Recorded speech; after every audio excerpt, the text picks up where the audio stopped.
Então, boa tarde para todo mundo, todas, todos, bebês, adultos.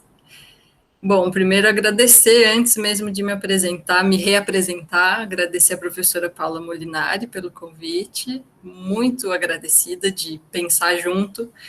Como eu confessava para ela antes de todo mundo chegar, foi grandioso para o meu processo revisitar todos esses conteúdos e também e pensamentos mesmo, tanto que a gente vai elaborando junto. Obrigada, Sérgio Leal, e muito prazer. Estou entusiasmada com a conversa de hoje. E eu acho que, para além do que a Paula falou, queria contar que eu sou da instituição UDESC, da Universidade do Estado de Santa Catarina, lá que eu faço meu mestrado, e sou muito grata à instituição, porque eu fiz minha graduação lá, estou fazendo meu mestrado, e com bolsa da UDESC, então essas coisas têm que ser também faladas, né, e agradecidas. Eu acho que da apresentação fui bem apresentada. Agora, não sei se vocês querem seguir já com as perguntas. Eu imaginei fazer uma brevíssima contextualização sobre a pesquisa, sobre a minha pesquisa atual, mas se quiserem partir para as perguntas, podemos ir também. Sérgio, quem manda? Ou a Paula?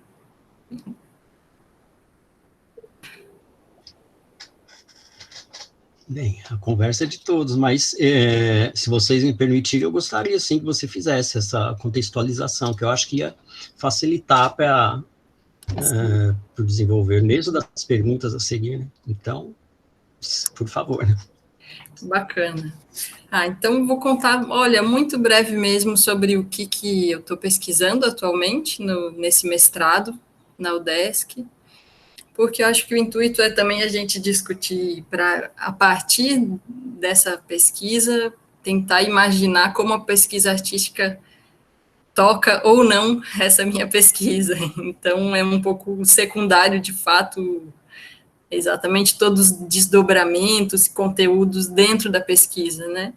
Mas eu trabalho, como a professora Paula já contou na minha mini biografia, com a Companhia do Tijolo, que é uma companhia de teatro que tem em São Paulo há mais de 10 anos, e ela é muito premiada pelos projetos sonoros, assim, de todos os espetáculos, e tem muita música, muito músico em cena, os músicos entram para a cena, os atores entram para a música, quase que não se percebe essa linha divisória.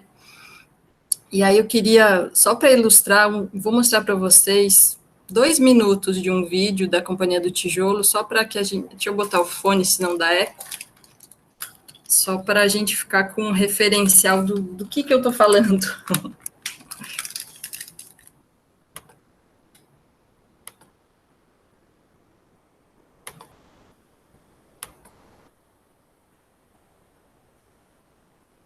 Aí me digam se vocês têm a imagem, todo mundo está vendo?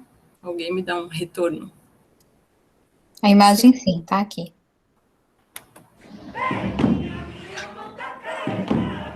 A dramaturgia coletiva, que é toda coletiva. Todas as peças? Todas as peças. Somos artistas coletivos, no sentido de que o artista tem que saber da luz até o tijolinho que ele coloca lá. Você tem que ter uma integridade. Do tijolo até a luz. Do tijolo até a luz.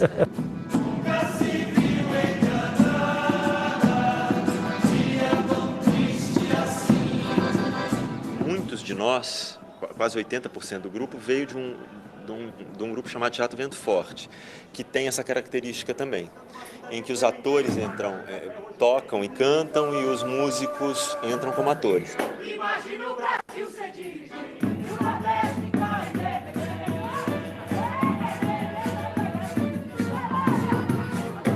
vai ter resposta, Zé Pilintra. Passa pra lá, Zé Pilintra. Vamos ver. Vai lá, vai lá, seu Exu. Todos os espetáculos, a relação com o público é uma relação direta. E eu falo assim, a gente sempre chega na plateia ou traz alguém para dentro de cena, mas nunca é aquela coisa invasiva, né? Você fala, vou fazer piadinha com o moço que está sentado aqui. Não, muito pelo contrário, a gente batalha, trabalha, tenta cada vez entender, assim, às vezes você fala, bom, eu preciso falar uma poesia e convidar um espectador para dançar.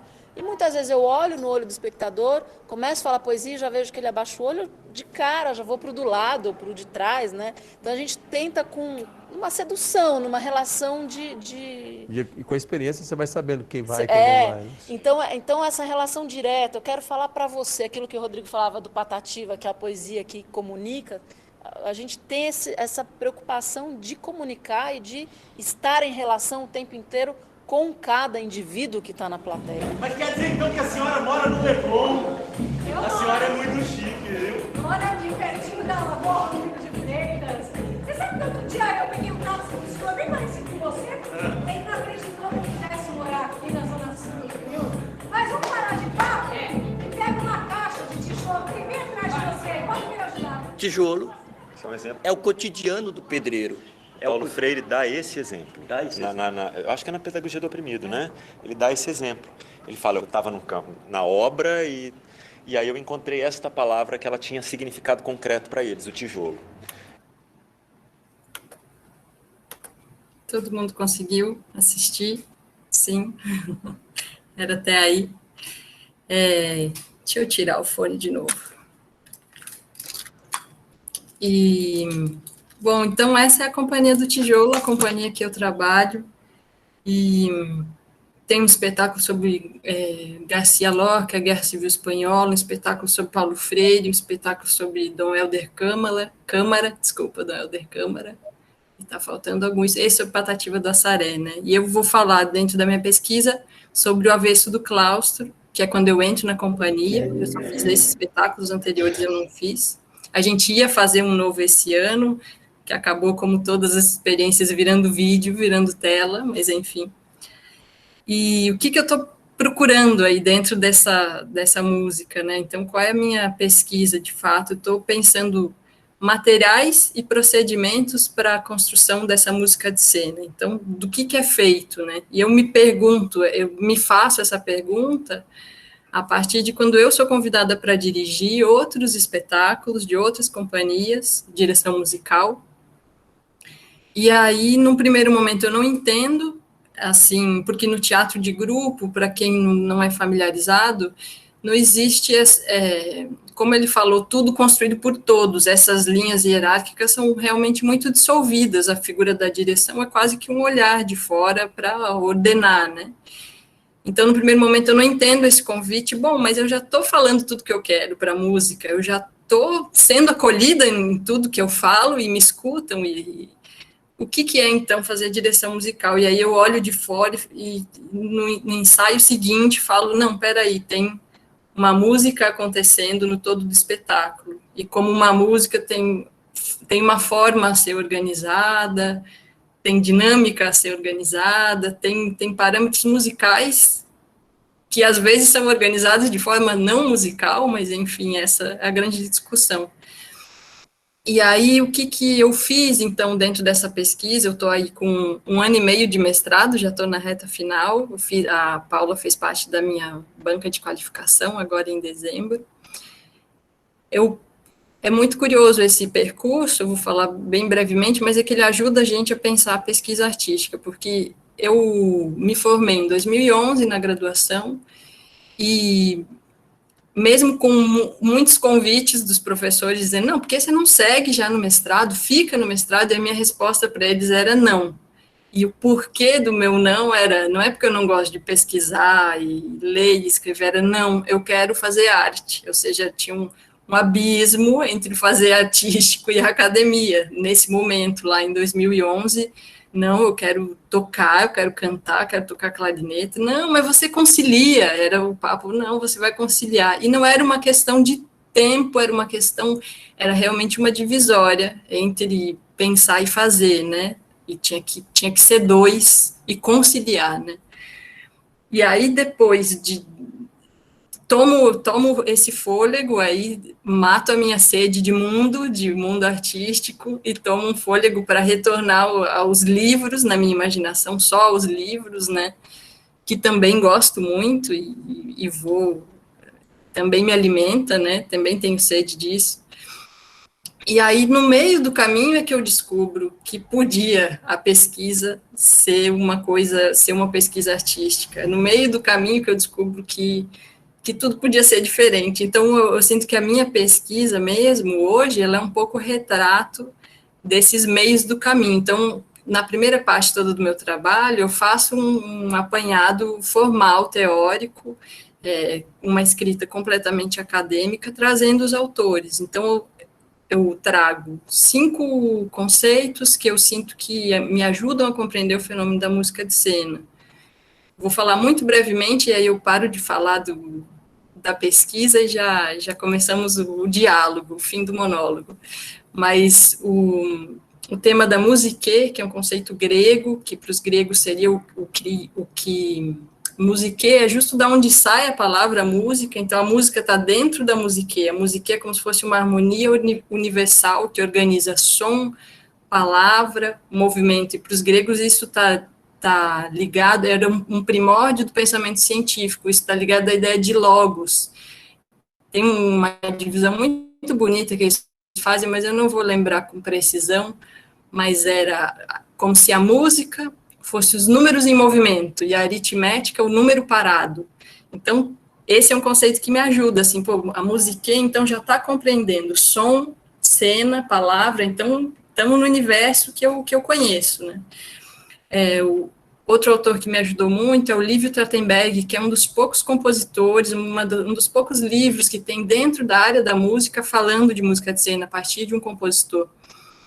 E aí eu pego a primeira parte do trabalho dele, que ele começa traçando uma linha divisória simples, que é de uma música que se percebe, ou seja, de uma música que está agindo na cena, e de uma música que é sonoplastia, que é fundinho, que é neutra, né?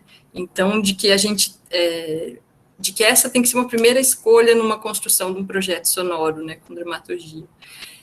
Aí eu pego do professor Hernani Maleta, da UFMG, o conceito dele de polifonia. Então, para o Hernani Maleta, diferente do Lívio, que imagina a música como a música de cena como uma área de criação musical da própria música, o Hernani Maleta imagina que, de maneira polifônica, existem as instâncias discursivas. Então, a instância discursiva da luz, a instância discursiva do cenário, da ação, do texto, e a música é uma instância discursiva do próprio teatro. É dessa maneira que eu sinto que acontece mais no tijolo. Eu realmente vejo a música como essa instância discursiva, né? Então, não é uma coisa, não é uma cena que contém música, não é uma cena que interdisciplinarmente se relaciona com música, mas sim um teatro que tem tudo isso enquanto discurso, né? Eu falei 5, musique, polifonia, dramaturgia sonora do Lívio. O outro conceito era macroharmonia, do Marcelo Amalfi, que ele imagina tudo isso, assim, é uma ideia, esse pensamento harmônico, né? Dó, mi, sol, dó, temos dó maior. Então, a gente pode imaginar cenário, luz, música e texto. E aí, se a gente altera esse acorde, então, está imaginando que os elementos teatrais como se fosse um acorde.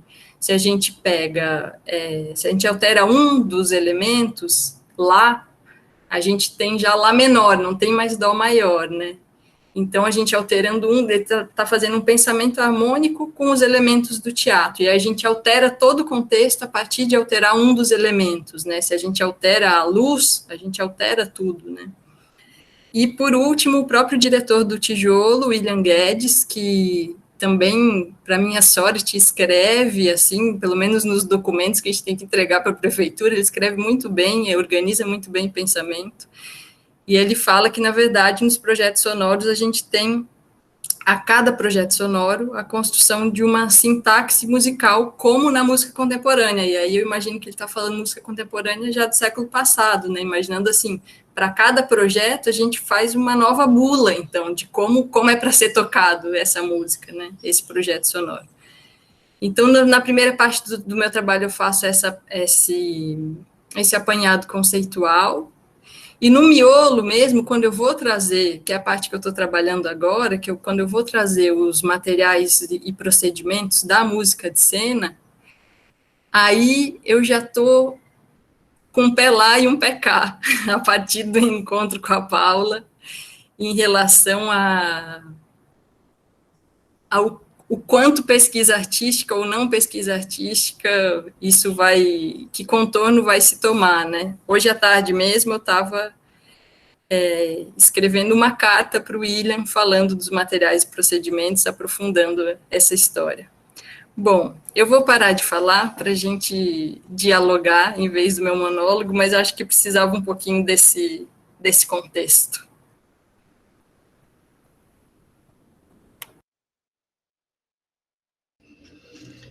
Obrigado, Eva. Bem, na verdade, a gente fica aqui a tarde e a noite toda te escutando, se você quiser continuar.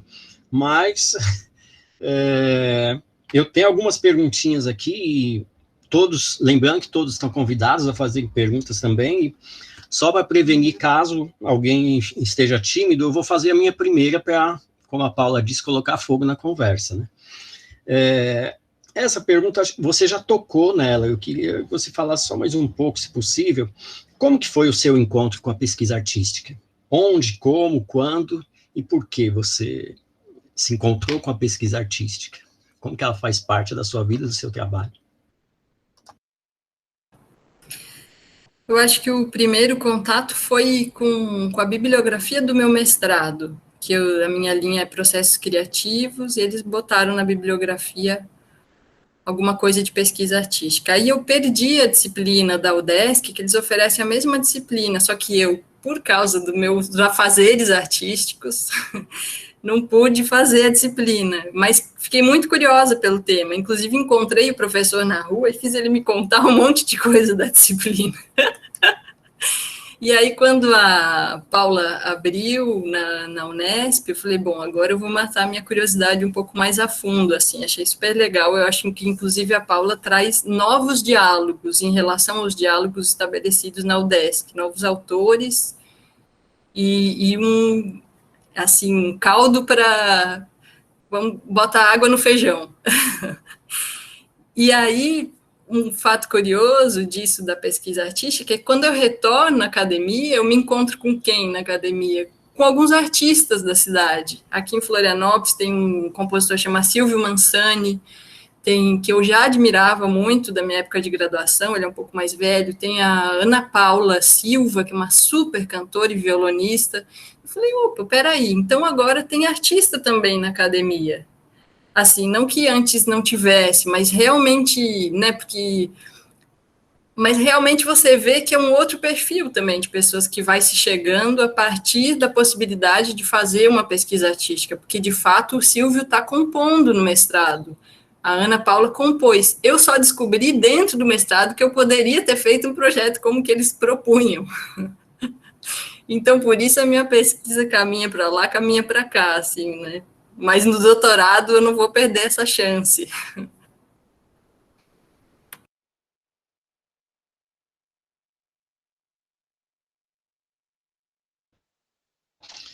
Obrigado. Então, bem, quem mais quer fazer perguntas? Se vocês ficarem tímidos, eu continuo fazendo. Ninguém mais? Então, vai a minha segunda. Nesse sentido, quando você... Deixa eu reformular a maneira de falar.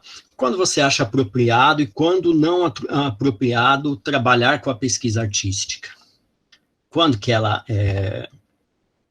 se encaixa mais no projeto e quando não?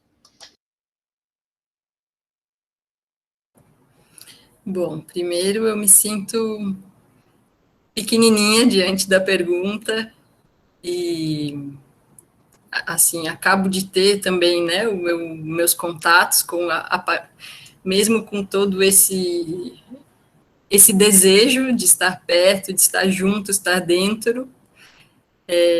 Não sei se você responder bem ela, né? Não sei se serve, mas vou compartilhar pensamentos, então, mesmo que sem uma resposta concreta. Eu andei relendo o material aqui da Paula, falei, Paula, eu fui reler, é tão, na verdade, tão legal. Diga.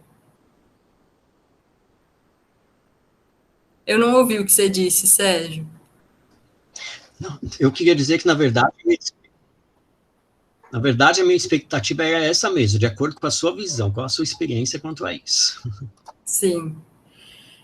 Eu acho que uma das coisas que eu li que me marcou aqui é que dizia assim, quando as respostas não estão nos cânones. Isso foi uma dos sumos que ficou das aulas da Paula. Quando as respostas não estão nos cânones. Outra, quando tem a prática no centro.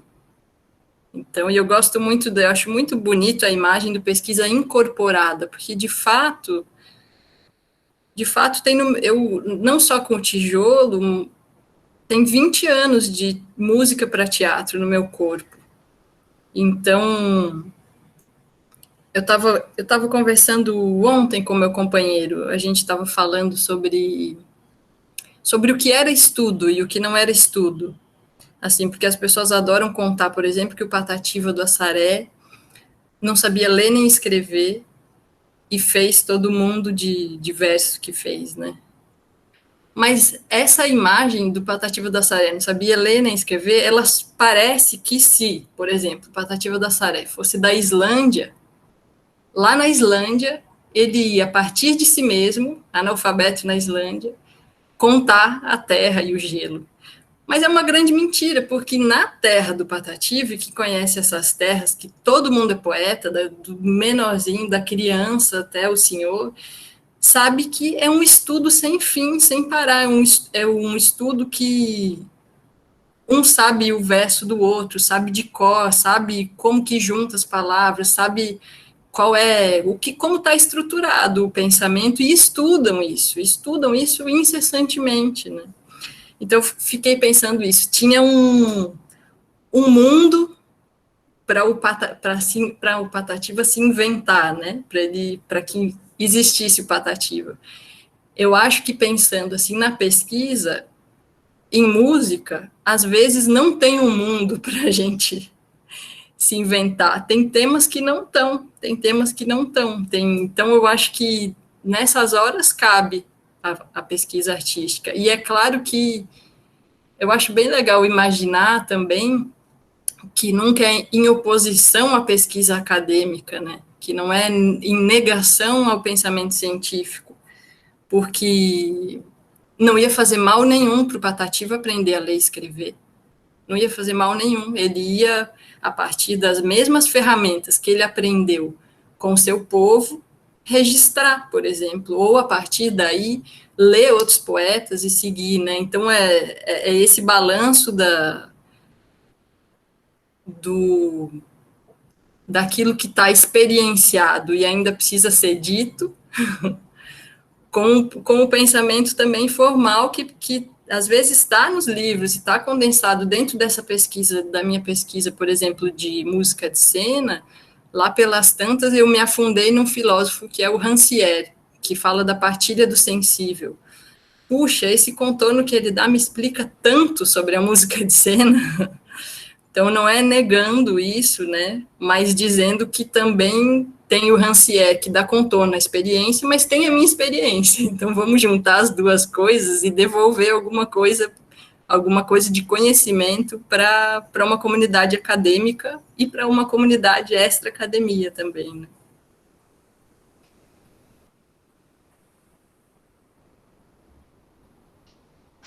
Bastante interessante, porque acaba sendo uma conjunção, né? Não escolher uma coisa ou outra, mas, pelo contrário, juntar ambas, né? Deixa eu ver. Paula, você está por aí? Eu não estou olhando o chat. Será que já tem alguma pergunta por aí? Ainda no chat não. Também, se alguém quiser fazer com o microfone aberto, pode abrir, pode comentar. Mas no chat não apareceu nada ainda.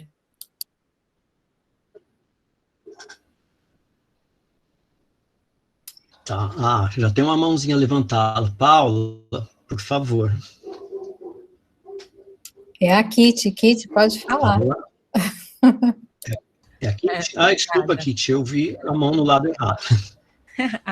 Né? Por favor. É meio estranho esse negócio. Um lado é microfone, outro é a mão, confunde com o microfone do outro, né?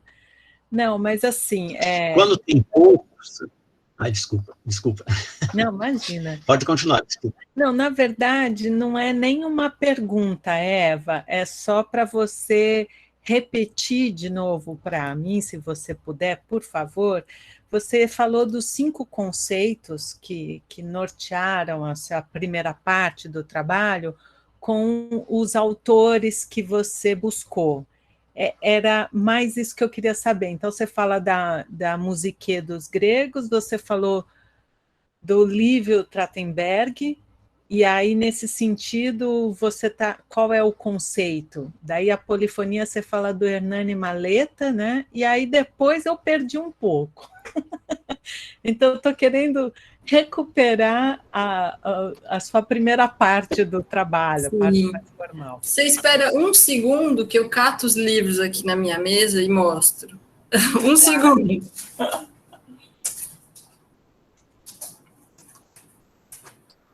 É ilustrado ainda, o que você está pensando? Não, é que assim, sempre essas coisas, eu acho que, para mim, pelo menos, sempre a bibliografia dos trabalhos, o que motivam as pessoas e como descreve, dá vontade de conhecer. Como eu não registrei tudo aqui, não dei conta. Esse aqui é o da Musique, a dramaturgia musical de Ésquilo, do Marcos Mota. Tem um outro autor que chama Fábio Cardoso de Melo Sintra, que também fala do conceito da Musique, que ele, na verdade, ele faz toda uma revisão de como os gregos pensavam música para poder ler a música da dramaturgia, porque a gente não pode imaginar que, tipo, falar como é a música desse espetáculo, mas o que é música para os gregos? Na verdade, ele volta várias páginas na história para responder isso. Daí o Macroharmonia, do Marcelo Amalfi. Eu, na verdade, tenho várias ressalvas quanto à teoria do Marcelo Amalfi, mas eu quis trazer ele porque tem pouquíssimos autores que tratam do tema e eu quis que ele estivesse junto. Mas uma das minhas ressalvas é que a ideia de harmonia pressupõe um centro tonal. E ele trata como se não, enfim, se a gente vai fazendo umas correlações, você vê que dá para... E aí eu faço essas ressalvas no meu texto, né? Eu abro esse diálogo, não estou falando por trás dele aqui, não. Daí, do Lívio Trachtenberg, chama Música de Cena. É muito interessante, só que o Lívio ele é mais da dança do cinema. Ele trabalha bastante na Alemanha, ele é saxofonista, toca clarone, compositor, tem livro também sobre contraponto. Aí, do Hernani Maleta, chama Atuação Polifônica. E aí o Maleta faz toda essa defesa das instâncias discursivas e de como é polifonia. Daí o Maleta vai em Bakhtin, ele fala que é daí que ele tira o conceito de polifonia, e ele faz tudo isso para imaginar uma educação musical para os atores, na verdade. Então esse preâmbulo da onde eu tiro o meu trabalho, os conceitos, é só para ele defender a ideia de que os atores eles precisam aprender música como atores e não como músicos, né? Precisam de uma coisa que sirva. Aí esse é o que eu falei do Rancière, a partilha do sensível. Eu estou apaixonada. Que na verdade ele fala das questões de como a partilha do sensível é estético e político. E aí isso entra de encontro com o tijolo assim na veia. Esse é meu caderninho mesmo. E a Wisława Szymborska é uma poetisa assim que me acompanha quando não nas brechas. Ela também tem que entrar. Ela estava aqui junto com os livros. É muito maravilhosa. E eu falei do William Guedes, que não tem aqui livro. Eu tirei dos textos, porque como em São Paulo tem a cooperativa de teatro, e aí quando a gente ganha, por exemplo, um fomento, a gente tem que escrever relatório, e aí nesses relatórios é muito interessante, assim, como ele descreve os processos, às vezes processos até de outros trabalhos, que o William dirige vários trabalhos. Eu acho que eu falei de todos agora. Musique, polifonia. Falei de todos. Obrigada, viu? De nada. Um comentário só de passagem, é interessante você falando e mostrando o livro sobre os gregos, como que eles pensavam a dramaturgia ligada diretamente à música. A gente, pelo menos nesse campo mais erudito, que é de onde eu vim, a gente fala muito sobre a herança dos gregos para a nossa música, né? Só que, curiosamente, a gente tem uma música, pelo menos essa de matriz mais europeia, que é muito, é assim, música é música, teatro é teatro, etc. Cada coisinha na sua caixinha, né? Só que acaba traindo essa ideia da herança dos gregos para a nossa música, né? Porque eles pensavam dessa maneira, tudo ligado, né? Não é umas coisinhas separadas. Então é bem interessante pensar sobre isso. Bem, vamos lá, gente. Mais perguntas, mais mãozinhas levantadas. Deixa eu ver aqui. Alguém tem alguma coisa para comentar, para perguntar? Então, eu vou... tem... João Lúcio. Lúcio, por favor. Olá, boa tarde a todos. Oi, Eva. Eva, eu gostaria que você falasse um pouquinho a respeito desse processo que você falou, que você saiu da academia, voltou a fazer arte, ou continuou, eu não entendi muito bem, e depois você retornou para a academia e viu que as coisas estão interligadas, né? Se você puder falar um pouquinho a respeito de o quanto esse retorno para a academia influenciou na sua prática artística, no seu fazer artístico. É isso. Oi, João Lúcio, obrigada pela pergunta, muito legal. Eu acho que aí é o centro, é o olho do furacão, essa sua pergunta. Porque a gente, realmente, para mim, esse é o tema central do assunto, pesquisa artística, né? Porque isso que eu quis dizer com o Patativa, de que ele estava o tempo todo pesquisando, e a gente não chama de pesquisa, a gente nomeia aquele que não sabe ler nem escrever, né? Então, como que é isso em música, né? E como que isso...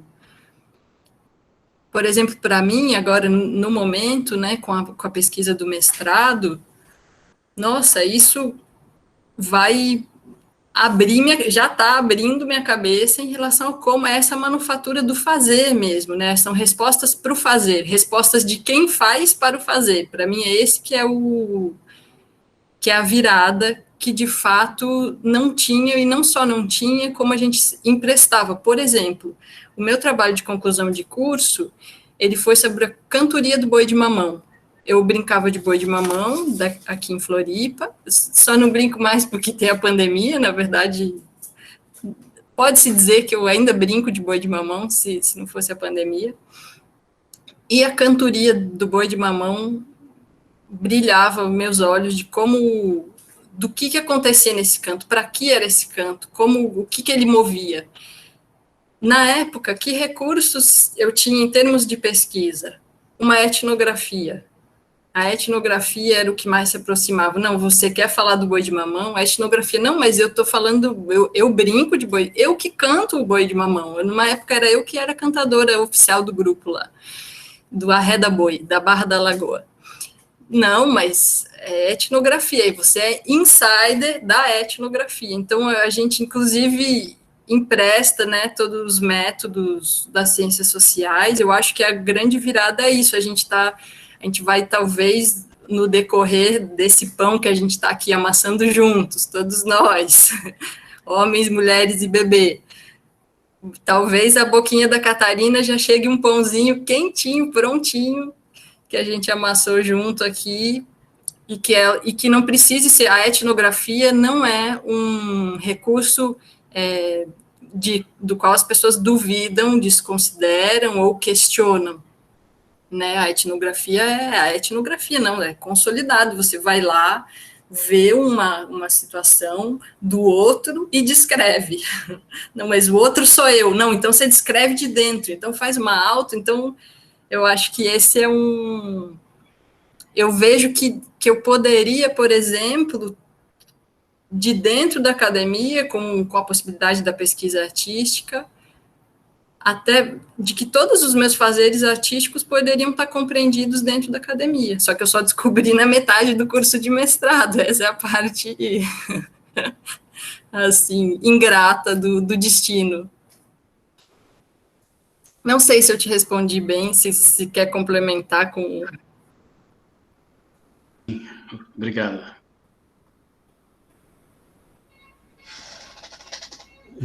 Antes de passar a palavra para a Gisele, que está com a mãozinha levantada, Eva, eu gostaria de perguntar que talvez, não só eu, mas mais pessoas aqui não conheçam exatamente o que é o boi de mamão. Ah, sim, me desculpem, boi de mamão é uma brincadeira de boi, que nem as festas de boi, elas têm no Brasil inteiro. Inclusive, minha pesquisa de mestrado, eu não sabia se eu seguia no caminho dos bois, eu ia pesquisar os bois na América Latina, porque eu descobri que tem brincadeira de boi no México, na Argentina, na Bolívia, ou se eu fazia sobre a música de cena, que eram 2 temas de dentro. Mas a brincadeira de boi, que nem tem o boi bumbá no Maranhão, o boi de Parintins lá na Amazônia, o caprichoso e garantido. Olha, isso, mas tem um boi, é uma brincadeira que se brinca em torno de um boi que morre e renasce. A única coisa que tem de comum entre todos esses bois é que o boi morre e renasce. As brincadeiras se dão das formas mais diversas, os personagens são os mais diversos, e as histórias do porquê se brinca o boi também muito diversas. E aqui em Floripa é assim, tem um boi que vai para... Tinha muito a ver com... Floripa é uma ilha, e aí os pescadores iam para o mar, né, e na volta era como se o boi de mamão fosse um noticiário, como se dentro dessa brincadeira do boi o cantador fosse contando as coisas que o pescador perdeu nesse meio tempo. Então, os personagens são a cabra, o boi, o Mateus, aí tem um dragão, assim, enorme, que chama Benúncia, que engole as crianças, que, inclusive, eu tenho um filho de 3 anos, para ele, o marco de coragem da vida dele era, eu sou corajoso, eu já fui engolido pela Benúncia. Ele falava isso, aos 2 anos ele explicava isso para as pessoas. Então, isso que é a brincadeira de boi. E aí, o nome boi de mamão, tem gente que fala que talvez esse boi veio do Maranhão, e aí, como em Floripa o povo fala rápido, talvez não entendiam e falavam mamão, ou de mamão de beber álcool, enfim. É muito bonita a brincadeira, é muito gostosa, é uma brincadeira pequena, dessas que não ficou famosa, mesmo com o boom de várias culturas populares, né? Teve um boom de maracatu, teve alguns booms aí de ciranda, mas o boi de mamão, ele fica aqui em Floripa mesmo, não foi muito a lugar nenhum.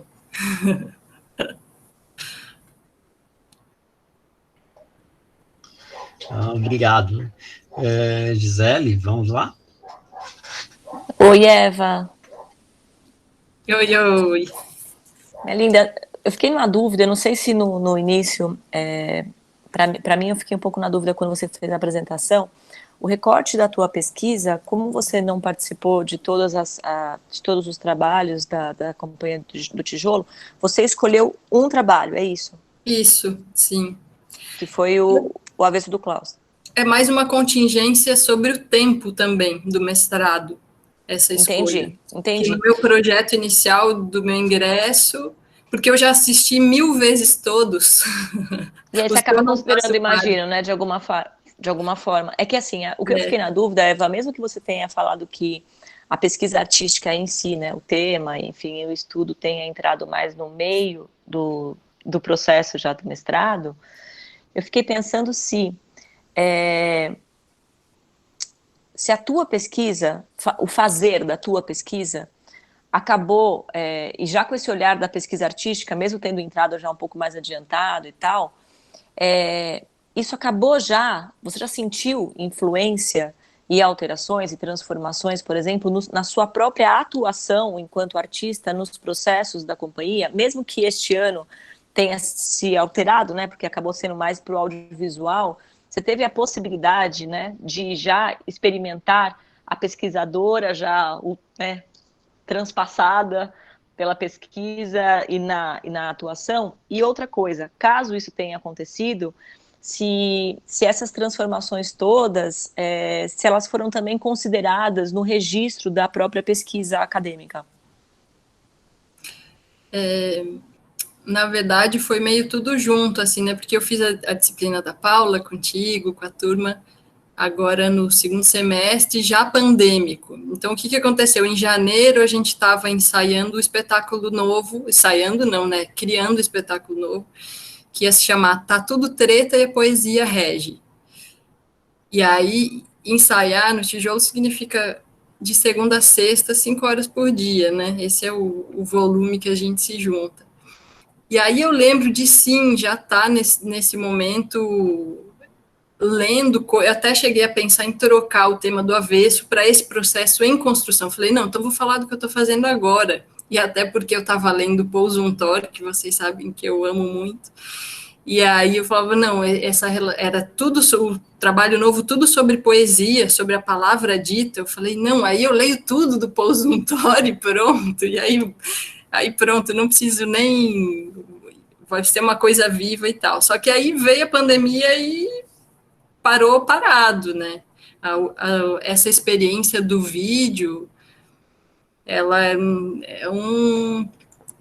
até, assim, não deu para chamar teatro, vídeo, e não dá para chamar cinema, né? Até, quer ver, acho que a gente chamou mergulho audiovisual, vídeo manifesto. Então... E aí, nisso, eu sinto que com essa experiência de distância, eu não consegui não ver na prática coisas que da pesquisa, esse permeável, assim, mas porque esses processos pandêmicos são muito novos, muito descidos a goela abaixo, né, essa relação, mas a única coisa que eu pude...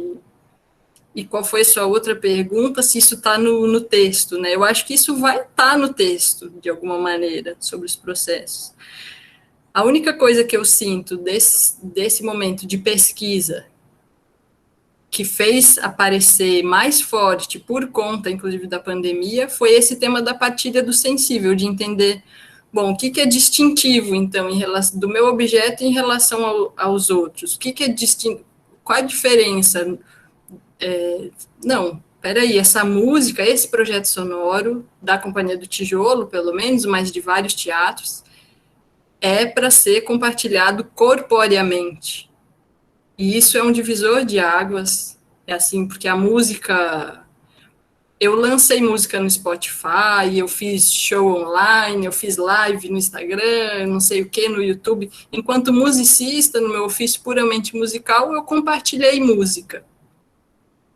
E enquanto musicista da Companhia do Tijolo, eu não compartilhei a música de cena, né? Mesmo com essa bagunça aí do vídeo, a possibilidade do vídeo, mas não nesse vídeo. Depois eu vou mandar o link aqui para vocês. É muito bonito, vale a pena assistir. É só um desgosto por não ter vivido o espetáculo que a gente estava construindo. Mas na prática, o que aconteceu? Vamos gravar uns clarinetes, eu gravei uns clarinetes em casa, foi isso que aconteceu. Isso é muito diferente de todo o mar que a gente entra juntos e se afunda para valer, né, nos processos de pesquisa do tijolo. Obrigada, Eva. Eu vou pegar aqui o link para botar enquanto escuto a próxima pergunta.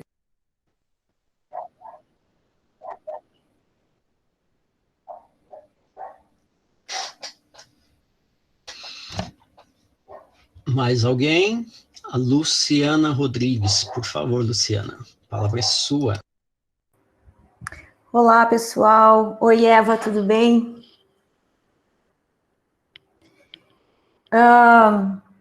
Eva, eu queria fazer um comentário de uma coisa que você falou que, para mim, é muito importante, tem muito a ver com a minha pesquisa. Me desculpa, e me desculpem todos, eu tive um problema aqui com o meu dispositivo, caí, fiquei um tempo considerável fora. Então, se alguém já fez essa pergunta, ou se tocou nesse assunto, mas eu gostaria muito que você falasse sobre uma coisa que você citou do Hernani Maleta. Você trouxe aqui alguns referenciais e os que mais me chamaram a atenção foi o do Maleta, né? Do Trachtenberg e do Amalfi. Até eu fui lá e peguei o livro do Amalfi, que ele já estava aqui de jeito, e porque essa questão de fazer música para cena, me parece que é muito interessante quando você fricciona a questão da música no teatro, né? E o Hernani falou uma coisa que você citou, e eu não sei realmente se isso tem muito a ver com os focos principais da sua pesquisa, mas gostaria que você falasse sobre isso. Você citou, deve ter alguma relação. Essa questão da educação musical, aprender como atores e não como músicos. Para mim, isso tem muito a ver com coisas que eu pesquiso também, então eu gostaria que você falasse sobre isso. Como que é esse processo? Lembrando que você trouxe o Maleta, né, e ele é o cara que faz música e também trabalha nessa questão da educação musical do Grupo Galpão, que é um dos grupos mais importantes, e eu já tive a oportunidade de ver o Grupo Galpão fazendo coisas incríveis na questão musical, inclusive. Cantando com vozes separadas, isso é uma coisa que a gente não via muito, então acho que o Hernani tem essa coisa de ser meio pioneiro, a gente não via muito isso na época que a gente via isso, na década de 90, o Galpão fazendo isso, e é muito legal o trabalho que ele desenvolve lá, né, e como que é isso para você, e como que isso está relacionado com a sua pesquisa? Eu não tive a oportunidade de fazer música, eu já tive a oportunidade de trabalhar em vários espetáculos musicais como atriz e como preparadora vocal, porque eu fui chamada desde cedo para preparar os atores, só que eu sempre vi uma desconexão entre a questão da voz falada e da voz cantada no teatro, então só se chamava o preparador vocal quando havia a necessidade do ator cantar, mas não se chamava o preparador vocal quando o ator está falando em cena, ele está usando a sua voz. Não se chama um profissional de voz para ver aquela questão da voz na falada, né? Mas eu gostaria que você falasse sobre isso. Como é que é na sua pesquisa e na sua vivência essa questão? Eu não sei se eu deixei clara. Eu não sei, eu não tenho uma pergunta elaboradinha assim, mas eu gostaria que você falasse sobre isso. Se não ficou claro, por favor. Luciana, eu entendi, sim. Que bacana. Na verdade, esse tema pedagógico é uma das exclusões do meu trabalho, porque a gente não consegue falar de tudo que gostaria,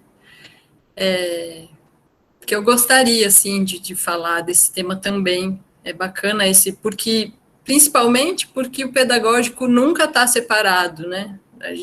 Do fazer artístico, da pesquisa, essa parte de como ensinar, o que ensinar, né, de todos esses meandros, mas não, de fato, a minha pesquisa não aborda isso, mas eu acho que vai te servir o livro Atuação Polifônica do Maleta, porque, na verdade, ele está falando só disso, né? Eu, inclusive, cheguei no Maleta, porque eu fui assistir o Galpão no Festival de Teatro aqui de Floripa, e aí, depois, tomando cerveja com o pessoal do Galpão, a referência, eu cheguei no Maleta como artista, né? Eles falaram assim, o Maleta, ele tira música de pedra, tira música até de azulejo, acho que uma das atrizes me falou.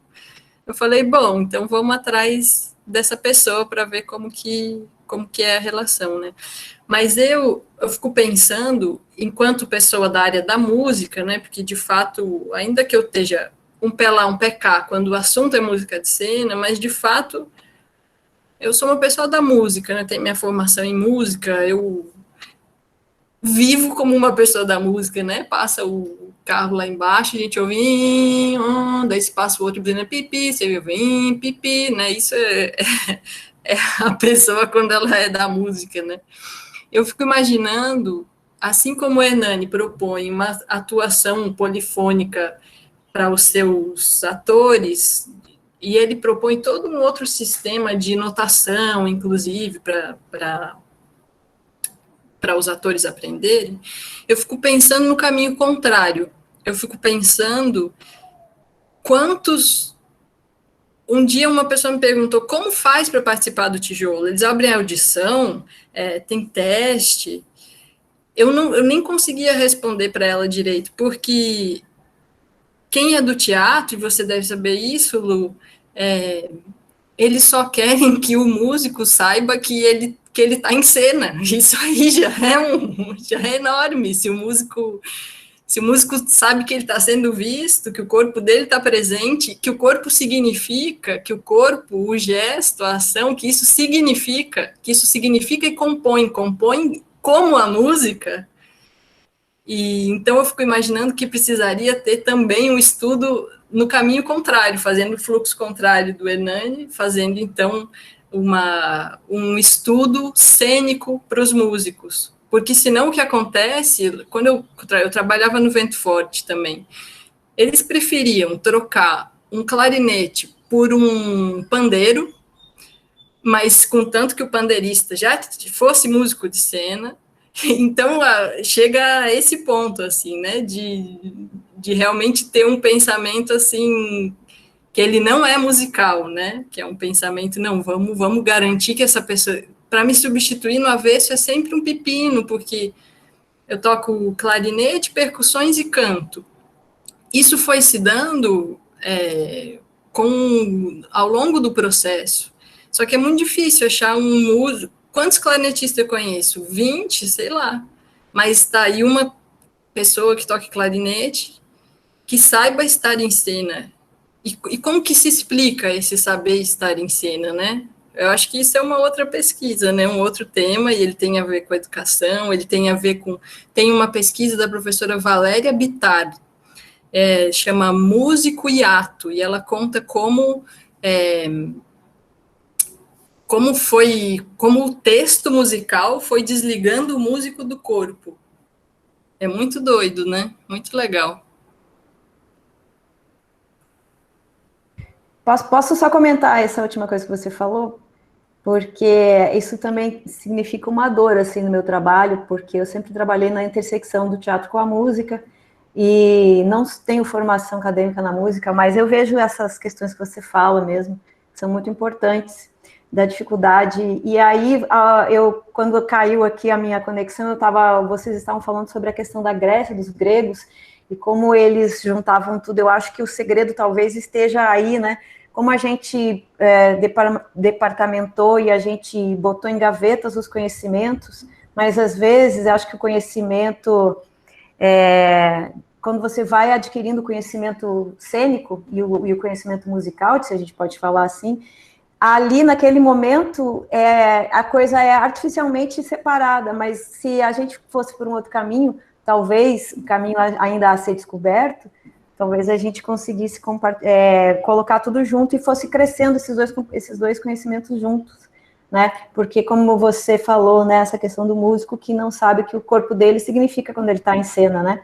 Então, qualquer coisa que ele fizer vai estar também passando um significado, vai estar construindo significados, né? Eu acho que, claro...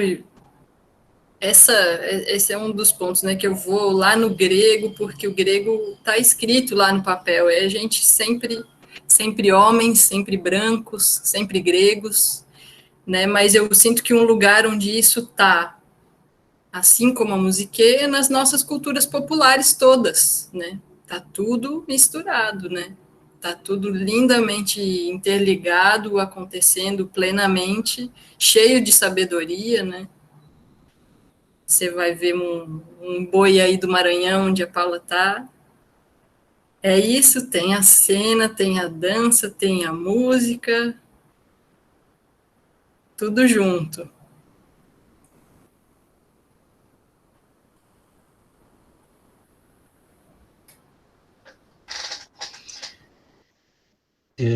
Eu vi que apareceu, acho que uma pergunta no chat, só deixa eu conferir, Eva. A Gisele está perguntando, você pode repetir o título da sua pesquisa? Temas delicados, esses aí. A minha pesquisa? Olha, atualmente, deixa eu ver como ela se chama aqui. Eva, por isso que eu coloquei o título atual da sua pesquisa, porque eu estou bem ligada que até acabar isso daí pode mudar muito, né? Falar dos outros é tão fácil, né? Aquele autor pensa isso, A gente consegue resumir rapidamente, né, dos outros da pesquisa. Mas atualmente chama Música de Cena, : procedimentos e materiais de criação na Companhia do Tijolo. Mas, por exemplo, eu já vejo que eu já chamaria procedimentos e materiais de criação no espetáculo Avesso do Claustro da Companhia do Tijolo. É que eu imagino, eu estou deixando esse tema do título também para depois de concluir o trabalho, que eu acho que é que nem o... É tão difícil botar nome, né, Catarina, você fala, nossa, eu não vi a cara dela, eu vou botar Catarina. O meu foi assim também, Luiz Sebastião, puxa, eu ainda não vi a cara dele, como é que vou chamar? Eu pensava, eu queria só Sebastião, meu companheiro é mais baixo que eu e franzino. Daí falaram, Sebastião, vai nascer um magrelo, loirinho, a gente vai chamar Sebastião, então vamos botar Luiz. Não, só Luiz também. Então Luiz Sebastião. Aí depois que vê a cara, né? Agora o menino vai para a escola e já chama ele de Seba. Ele tá adorando ser chamado de Seba. Não, mamãe, agora eu sou Seba.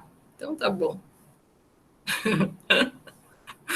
Eva, eu perguntei também, porque, lógico, né? Eu acho que tudo vai se transformando muito, e eu adoro o título, amo o título. Para mim, assim, tanto é que em função, né, de estar na licença maternidade, né, acabou também levando para frente a minha qualificação, né, que ela estava prevista bem no parto, né, eu me descobri grávida, enfim, aí foi para frente. Mas essa história do título, porque eu fico vendo também o quanto ele também passa uma... não sei, mas ele dá uma mapeada legal, assim, né, parece que ele dá um contorno interessante, porque quando a gente volta para o título, parece que, assim, poxa, isso aqui não faz mais parte, mas esse título ainda é coerente, né? Enfim, agora quando você falou, né, que já talvez, a possibilidade de você já colocar o recorte do trabalho no título e tal, eu fiquei pensando também, assim, o quanto essa história do corpo dos artistas em cena, isso daí também é uma coisa que você está considerando bastante, assim, na pesquisa, porque isso, sempre assim, quando você fala da tua pesquisa e das vezes que eu tive a oportunidade de te ouvir, né, falando um pouco, eu vejo como isso é uma coisa que brilha, sabe, Eva? Do tipo, é um lugar já muito especial que você ocupa na cena, né, porque realmente isso é muito diferente, né, tipo, as oportunidades que eu tive de trabalhar com músicos em cena, e uma das vezes eu tive a oportunidade, que inclusive isso eu estou considerando no meu trabalho, na minha pesquisa, inicialmente eu fui convidada para fazer direção artística de um show, né, que era voz e violão, e durante o processo eu vi que era impossível eu ser diretora artística, porque eles tinham muito claro já o que eles queriam, então meu papel era muito mais assim, de um olhar junto com eles. Eu falei, não é direção, né, a gente vai estar junto, aí olhando para a cena, pode ser? Pode. E aí, quando eu coloquei, né, tipo, os dois que não tinham nenhuma experiência com teatro, para irem, por exemplo, para o chão, para sentir o corpo, e eles são um casal, entendeu? Então, assim, eu falei, pô, vocês estão falando sobre música de amor, né? Vocês são um casal, tipo, vamos lá pro chão, vamos tocar, vamos tocar o outro e tal. Eu vi como isso era super diferente, assim, tipo, era uma, nossa, Gi, será? Sabe? E respiração, falar de respiração, enquanto cantora, né?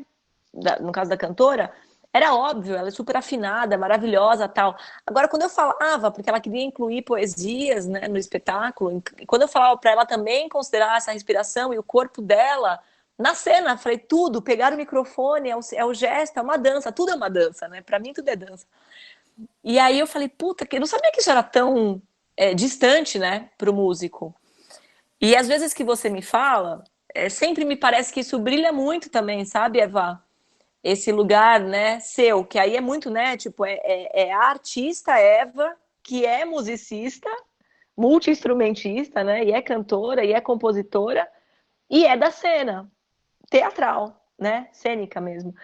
Então, não sei, mas é que eu acho que, claro que isso deve estar impresso de alguma forma, né, porque é o que você é, né? Mas eu fico pensando se isso tem um pouco mais de foco também, desse olhar específico da musicista, que também é artista da cena. Gi, eu acho que esse seria o trabalho que eu escreveria se a Paula tivesse vindo antes na minha vida. Ou seja, eu fico aí em cima do muro com esse tema de pesquisa artística em relação à minha pesquisa, né? Ele cai para um lado, cai para o outro, mas não é incorporado, mas é outro corpo, não sei. E eu acho que esse realmente seria o tema central. Se eu fosse hoje, escrever Volta no Tempo, não é... Vou te dar 2 informações lá no dia 20 e poucos de março, quando eu me inscrevi no mestrado. 1, você pode fazer arte na academia. 2, você pode fazer uma pesquisa artística sobre um conhecimento seu dentro disso.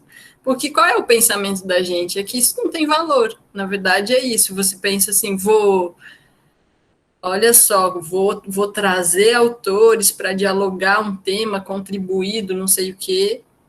Aí você imagina, a gente exclui os temas por imaginar o que vale e o que não vale dentro da academia. Claro, a gente quer também pertencimento, a gente também, como em todos os lugares que a gente bota um pé para entrar, você, que nem diz o Tião Carvalho, em terra de sapo, de cócoras como eles. É por isso que ele está lá na minha biografia como mestres e mestras, né? Então, eu acho que sim, esse é um tema que ele não vai estar do jeito que eu gostaria, assim, né? Ele vai acontecer, porque eu acho que acho que a pesquisa artística, pelo menos, me liberou para ser, a partir de um tema, muitas perguntas sobre uma questão central. Então, eu me pergunto também sobre isso vai estar... Eu fico imaginando, depois acho que a gente vai falar um pouquinho sobre os formatos, né, de compartilhar, mas eu fico imaginando escrever carta aos músicos, tratando desse tema, assim, né, do corpo e tudo mais. E legal isso que você falou do título, Gi, porque você deu uma dimensão que eu não tinha pensado, que é como o título... que eu estava imaginando o título, como eu falei, depois do feito, botar o nome do título, mas o título pode ser um guia também para a leitura, né? Ele pode ser mais um conteúdo da onde você vai linkando tudo ali nele, né? Em vez de ser uma foto da pesquisa, ele ser mais um elemento de condução do texto, né? Bem legal, não tinha pensado nisso. Porque eu estou fazendo esse exercício, assim, às vezes eu mudo um pouco o meu título, né? Tipo, eu sei quais são as palavras centrais, eu sei qual que é. As palavras centrais, pelo menos, continuam, assim, as mesmas, né? Desde do projeto. Muita coisa, enfim, não tem mais nada a ver, mas... e aí eu fico vendo quanto esse exercício de reescrever o título baseado no que tem me motivado, no que eu tenho conseguido escrever, esses entre amamentação e sono e tudo mais, e quanto isso vai ficando, assim, cada vez mais na escrita, parece que vai reforçando, sabe? Parece que de alguma forma a gente vai lapidando o que realmente importa. Eu fiz esses dias, no final de semana, eu estava fazendo refazendo de novo o título, e aí fazendo um mapa, falando, puta, isso aqui não tem mais a ver, aí estava tirando coisa, não sei o quê. E aí na hora que eu olhei, eu falei, nossa, as coisas que realmente me importam, que foi até uma dica de um colega meu, ele falou, putz, um exercício legal da pesquisa artística é realmente a gente assim, vai no que te importa, assim, até na questão dos autores e referências, pensando que além de que é mestrado e tudo mais, tipo, vai no foco, entendeu? Tipo, mas muita coisa não te ajuda tanto. Às vezes você fica só falando de 500 teorias e, nossa pesquisa artística, como a nossa voz é o que mais importa, tipo, vai realmente em quem? Quem realmente dialoga contigo, né? E aí eu fiquei pensando que ajuda, às vezes, a gente também a sintetizar, sabe? É um guia, mas também ajuda um pouco a sintetizar, de chegar no foco, né? Enfim, mas aí foi mais para compartilhar com você uma coisa também que eu estou vivendo aqui. Legal, Gi. Me ajuda a pensar isso que tu disse.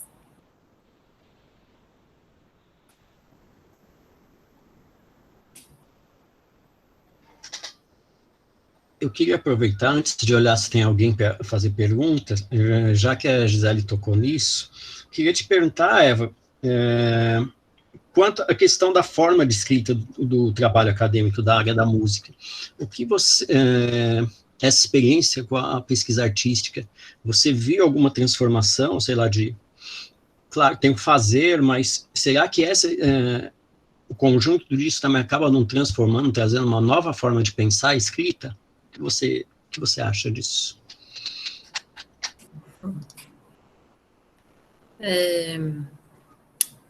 É difícil eu acho que aí está um dos grandes desafios, porque o que a gente faz é invisível e material, né, a música,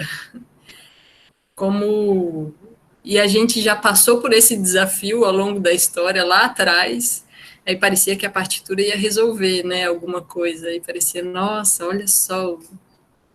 Eu acho que esse tema tem muito a ver com o tema da própria escrita da partitura, né, o que a partitura dá conta? Se eu vou lá bater matraca no boi, aí meu ouvido de musicista escuta lá, estão batendo a matraca, já sei, tô ouvindo as tercinas aqui. Bom, tô ouvindo a tercina. Não, peraí, é um 3/2, tô ouvindo tercina e colcheia. Daí eu vou tocar e o matraqueiro me diz, não é assim, e toca eu penso, putz, eu acho que ele não está acentuando na primeira, ele está fazendo um 3/2, e eu estou pensando, tô apoiando, eu acho que ele está fazendo sem a...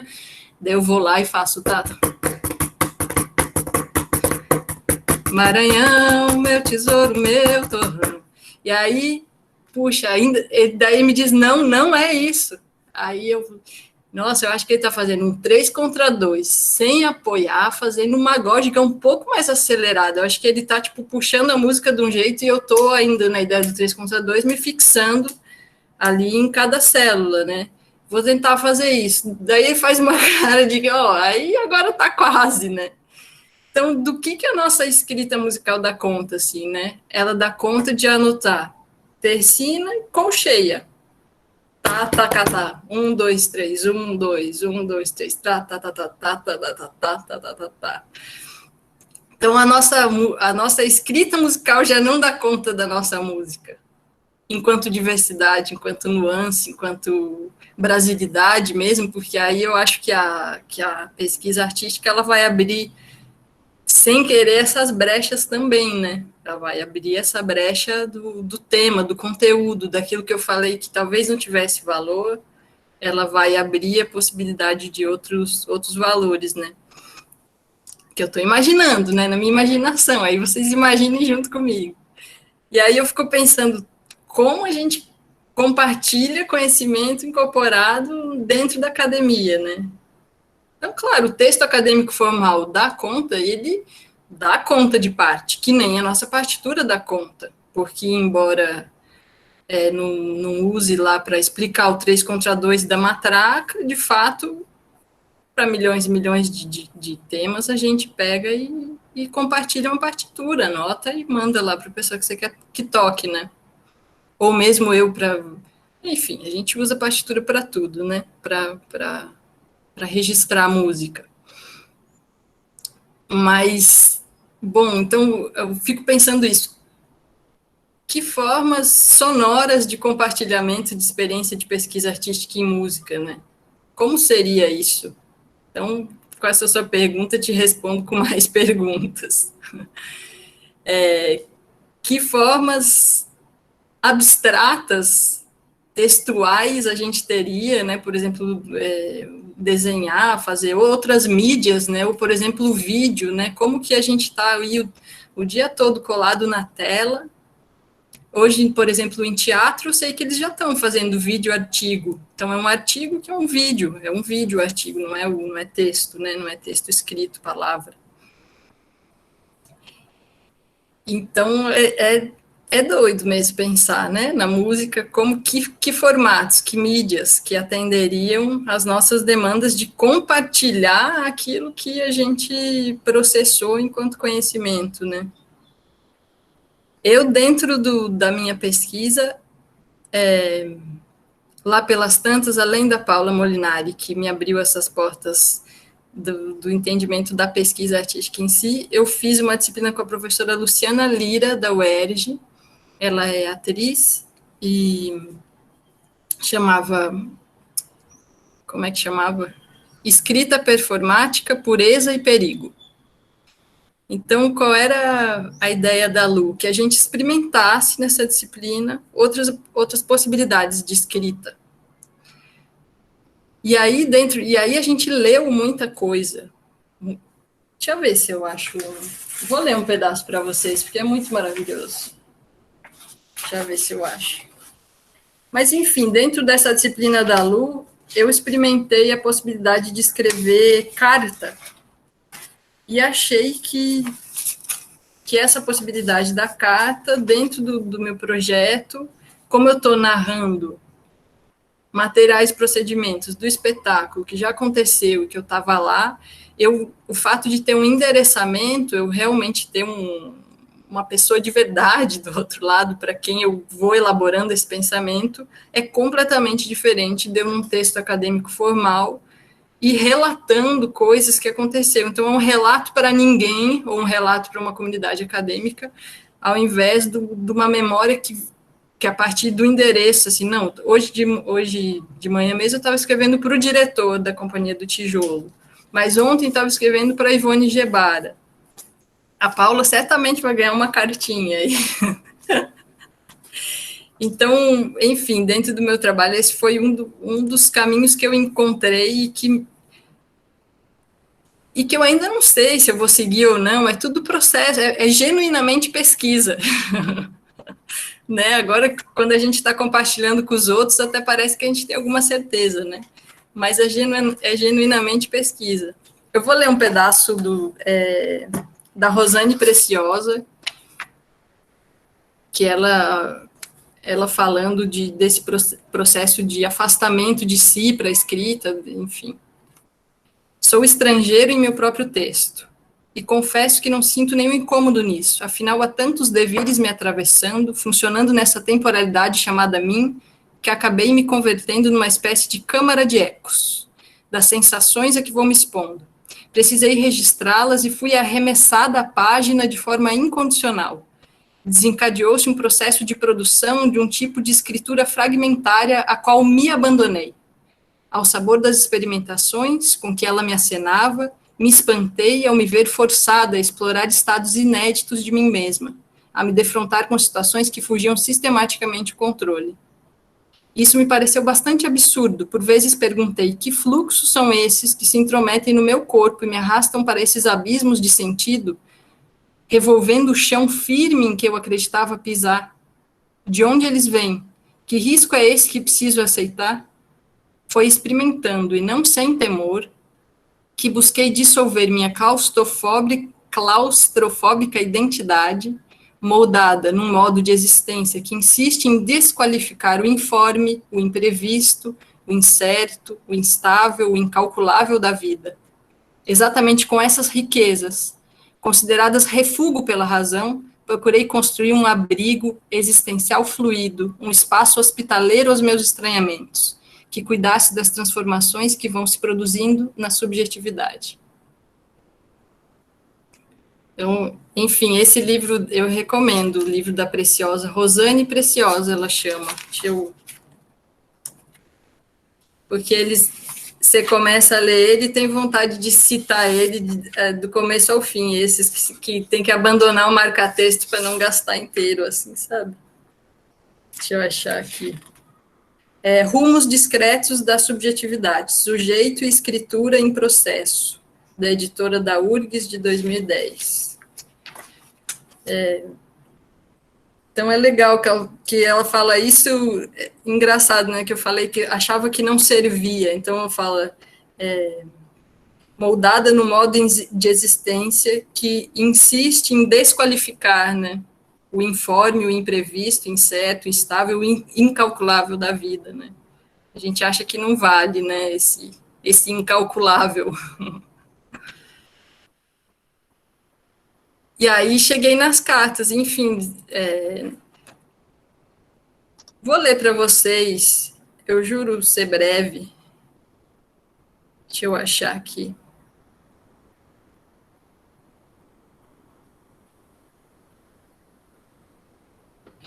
Vou ler uma das cartas que talvez vão entrar na minha dissertação. É uma carta que eu escrevi para o meu orientador. Ele chama Luiz Henrique Fiaming, então eu escrevo Fia, que é como eu chamo ele. Fia. Quando me inscrevi no mestrado, na linha de pesquisa de processos criativos, uma das minhas primeiras surpresas foi ver a lista do nome dos inscritos e descobrir que eu era a única mulher inscrita. Na prova específica, me lembro de me juntar ao coletivo de homens e notar que, evidentemente, não lhes causava nenhum estranhamento a falta de equidade de gênero. Não era minha primeira e nem foi minha última vez a ocupar esse posto de única mulher em uma situação no meio da música. Esse foi apenas um primeiro desconforto. No começo do livro Tristes Trópicos, de Lévi-Strauss, ele descreve uma aldeia que, depois da partida dos homens para caçar, ele fala, não havia mais ninguém, exceto mulheres e crianças. No ano seguinte de meu ingresso, acompanhei a lista dos inscritos e nenhuma mulher constava. Nenhuma mulher se inscrevera para a nossa linha de pesquisa. A fala de Lévi-Strauss me causa espanto, pois evidencia a ideia de ninguém para a presença das mulheres e crianças. Fico imaginando o encerrar das inscrições do processo seletivo e imagino que, como Lévi-Strauss, chegaram à mesma constatação. Não havia mais ninguém para se inscrever, apenas mulheres e crianças. Minha pesquisa não trata da temática de gênero, mas o desconforto número 2 veio logo na primeira etapa da pesquisa, quando me dei conta que lia exclusivamente homens, estes, por sua vez, citando majoritariamente homens. De início, imaginei escrever uma espécie de coda para a dissertação, intitulada O Desconforto da Mulher na Academia, mas aos poucos fui desejando menos tímida e mais ruidosamente fazer algo para além de um coda, algo que pudesse me tirar do lugar de ninguém. A pesquisa acadêmica em música, para além da masculinidade, enquanto concretude numérica, traz junto de seus números falologocentrismo, ou seja, uma maneira de organizar o mundo e suas subjetividades não apenas centrado na figura do homem, mas a partir de suas lógicas, estruturas de pensamento, de comunicação, linguagem e apreensão da realidade. Na academia, seguimos funcionando como mantenedores do falologocentrismo, como se fosse a única maneira de validação possível para a construção do conhecimento. E assim nasceu meu desejo com as cartas nessa parte do estudo. A escrita epistolar no curso da história foi uma importante fonte no processo de trazer à tona da invisibilidade à visibilidade a história das mulheres. Essa será a minha maneira de colocar a minha voz e outras vozes para colaborar com o estudo. Um alguém que escreve para outro alguém, endereçando sua voz, estrutura de pensamento, comunicação, linguagem e apreensão da realidade. Essa possibilidade de escrita, para além da faceta feminista, vem solucionar algumas questões no segundo momento da dissertação. Nessas cartas, pretendo trazer o tema da música de cena do avesso e ter uma interlocução real me ajuda a trazer para o texto a experiência. A carta desloca também o futuro leitor dessa dissertação, colocando numa posição de cúmplice entre dois correspondentes. Além disso, serão endereçadas a personagens da pesquisa, pessoas da música, composição, direção de cena, atrizes. Então, ainda corro interessante risco de tê-las respondido.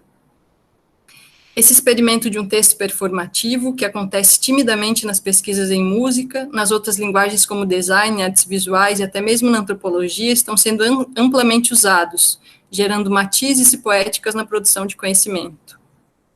A pesquisa incorporada, ou pesquisa artística, que vem recentemente sendo aprofundada na nossa linguagem, propõe, entre tantas coisas, esse enunciado da experiência do artista. Esse caminho da pesquisa artística articula a produção de conhecimento em seus próprios termos. Não está negando com isso a ciência, mas sim abrindo brechas para a diversidade no conhecimento. O paradigma dominante que a ciência pressupõe de verdade, estabilidade, confiabilidade, nessas cartas será substituído por fricção, presença e experimento. Meu compromisso é com a intensidade.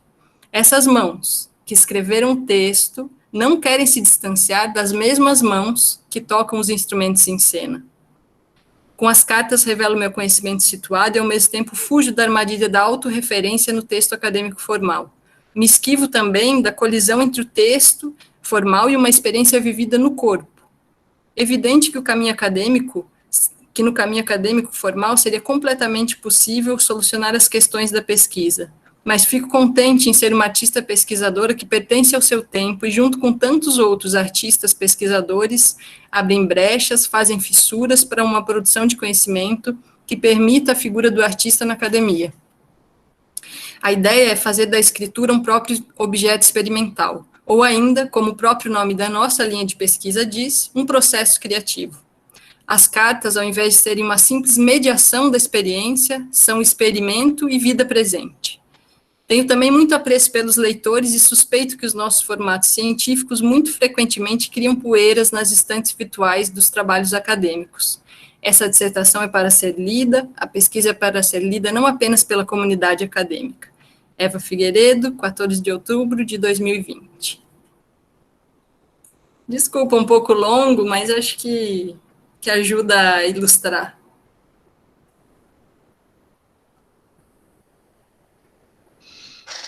Eu, pelo menos, achei ótima a ideia da escrita de cartas e é uma pena que hoje em dia a gente tenha perdido esse hábito, né?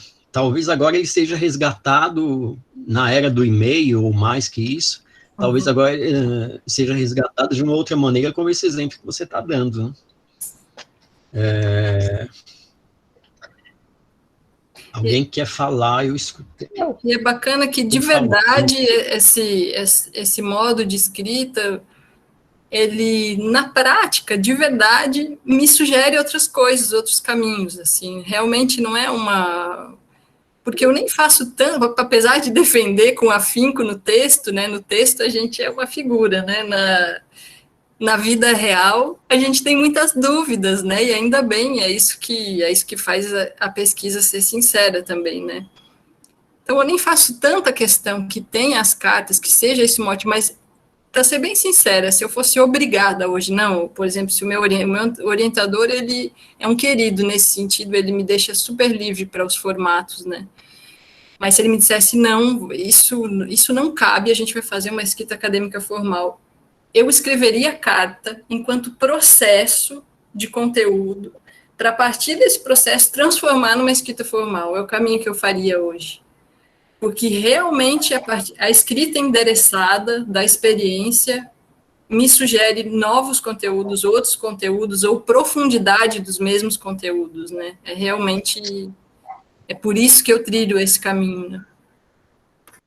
E tem uma coisa que é muito legal dessa escrita, que é a comunicação, não sei, me parece que tem um lugar da partilha mesmo, assim, que você falou do texto empoeirado que também é um lugar assim, né? A gente escreve na academia e a gente escreve para quê, né? Para quem? Então é muito legal porque potencializa essa comunicação mesmo, essa conversa, esse bate-papo. E eu sinto que a escrita, como você falou, convencional, ela coloca esse lugar um pouco hierarquizado, né? Do conhecimento. Então aquele que escreve, em alguma medida, está num lugar superior, e aquele que ouve, ele ainda não atingiu esse, né? Então, existe uma relação hierárquica, né? Então, ouvir você falar depois de todo os prolegômenos, a introdução e tudo mais, eu, por exemplo, que não tenho o conhecimento formal da música, eu não tenho, digamos, formação acadêmica em música. Então, num primeiro momento, eu vou ler um estudo sobre música, em alguma medida eu vou ficar um pouco, mas espera aí. Só que aí a forma como você vai desenvolvendo a sua ideia me estimula a aprofundar o meu conhecimento musical. Então, eu acho que esse convite, que essa forma mais aberta, é ao conhecimento mesmo, que o conhecimento ele está aí para todos, né, tá no mundo, né? Não é uma coisa que está fechada num lugarzinho. Então, eu acho que faz muito sentido. Eu tinha algumas perguntas, mas acho que as perguntas, elas foram, de alguma forma... essa questão da escrita, foi muito legal você trazer também, que eu acho que toca o formato, porque no final o formato... A forma, ela na cena, ou quando você está em cena, tem uma efemeridade, mas como matéria que está lá na biblioteca, ou que vira um PDF no final, tem uma certa rigidez, assim, né? Tem uma certa concretude estática. Então, como é que a gente, nessa estrutura que é estática, a gente cria vibração nessa escrita, a gente cria pulsação, que acho que você falou a palavra intensidade, né?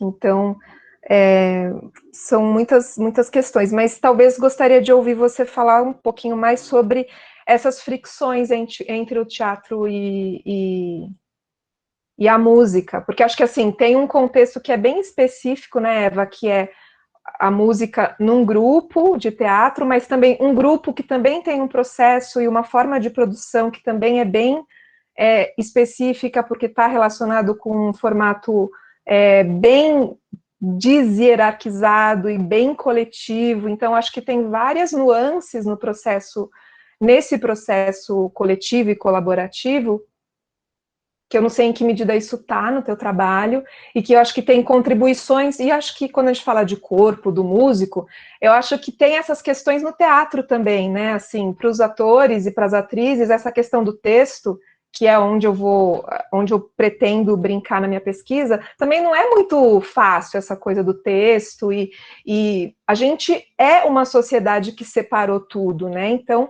a gente está separado em qualquer linguagem, né, a gente entende que a mente é mais importante do que o corpo, então a gente entende que um texto escrito é mais importante do que o improviso ou um experimento vocal, a gente entende que a dramaturgia publicada é mais importante do que aquela dramaturgia que está sendo construída ali no processo artístico. Então a gente tem essas hierarquias todas, e acho que o processo do tijolo ele vai quebrando um pouquinho com esses aparatos, né, no próprio fazer do grupo, que eu acho que contribui também para você fazer essa reflexão, trazer à tona essas reflexões, tanto do teatro, que acho que tem contribuições tanto para o teatro, porque é um tipo específico de teatro, que não existem muitas formas de se fazer teatro, e também é uma contribuição para a música. Eu acho que tem um lugar, né, que é entre, vamos dizer assim, né, que fricciona o teatro e a música. Não é teatro musical, por exemplo, que também é outra caixinha, mas tem uma musicalidade, tem teatralidade, tem dramaturgia sendo construída ali no processo, quer dizer, enfim, que você tecesse aí alguma reflexão que esteja mais intensa em você nesse momento a respeito do teatro e da música no processo que você vivenciou, né, no tijolo e que, enfim, está na sua pesquisa de alguma forma. Legal, Gabi. É bem específico mesmo, né, como isso se dá no tijolo. Inclusive, um dos pensamentos que eu fico é tentando traçar um mapa de aproximações e afastamentos das formas conhecidas. Porque, de fato, o tijolo, por exemplo, usa vozes como no coro, como na música, usa abertura de vozes como na música, né? Enfim, várias coisas. A professora Paula me passou umas referências para assistir sobre o teatro feito pela Chiquinha Gonzaga, e eu assisti várias coisas, e como eu vejo o tijolo nesse trabalho, e ao mesmo tempo, aproximações e afastamentos, né? Eu vejo e também não é isso, né? Quanto menos uma ópera, né? Então, é bem específico, e eu sinto que isso da linguagem especial é muito do vento forte. E aí eu volto nas brincadeiras populares do Brasil, né? Se por um lado, em algum momento, isso se fixa, e o Avesso do Claustro, por exemplo, a gente estreou com 4 horas de espetáculo, hoje tem 3 horas e pouco. Os atores e as atrizes não trocam uma vírgula de lugar, é muito texto, eu sinto que o que eles fazem é virtuosístico, assim, né? Tá no plano da virtuose, enquanto, não sei se também por admirar, mas eu sinto que realmente eles fazem uma coisa impressionante, né? Mas sobre esse tema da música e do teatro, da fricção, como isso se dá no tijolo, né? Eu estava, hoje mesmo, eu vou abrir aqui a carta que eu estava escrevendo para o Will, pensando nisso, porque eu estava justo imaginando isso, que no espetáculo, no Avesso do Claustro, não tem uma música do repertório que seja ponto sem nó, digamos assim, né?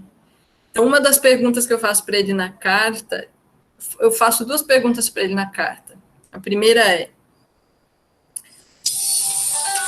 me desculpem, é esses números de São Paulo que ligam nas horas mais inapropriadas.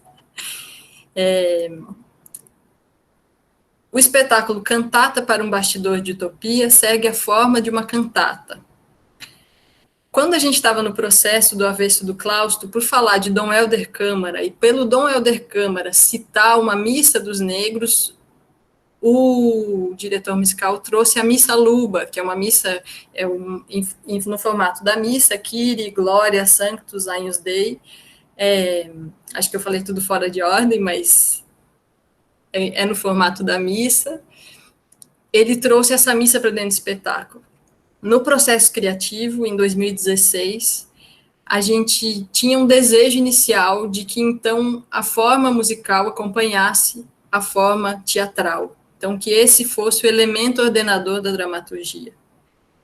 Mas, pelo andar da carruagem, a gente abandona essa ideia, e o Glória vai para o fim, o Glória na segunda parte dentro da missa, o Credo sai para fora, mas o Kyrie segue sendo o primeiro, a gente faz, a missa está dentro do espetáculo, mas não está na ordem, não é ela que dá forma.